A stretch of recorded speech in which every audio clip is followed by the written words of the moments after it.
আমরা যদি 2022 কাতার বিশ্বকাপে ফিরে যাই, আর্জেন্টিনা সৌদি আরবের কাছে হেরেছিল।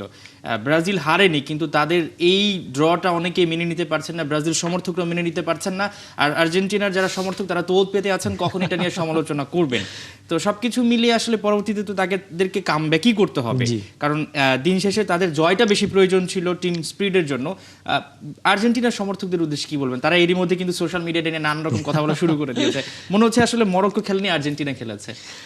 আমি বলবো যে আর্জেন্টিনার ফ্যানরা হ্যাঁ হয়তো ব্রাজিলকে নিয়ে অনেক বেশি কথাবার্তা বলছে, কিন্তু আই থিঙ্ক এখনো যেহেতু তারা নিজেরাই নিজেদের টিমের খেলা এখনো দেখে উঠতে পারেনি, সেহেতু একটু ধৈর্য ধরা উচিত। কারণ বারবার বলছি ওয়ার্ল্ড কাপ অনেক লম্বা, কে যে কখন স্লিপ করবে এটা বোঝা যাচ্ছে না।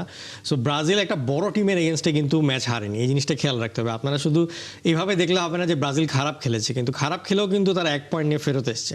সেখানে আর্জেন্টিনা যদি পা পিছলে যায় তাহলে কিন্তু সেক্ষেত্রে তারা নিজেরাই আবার নিজেদের গর্তে পড়ে যাবে।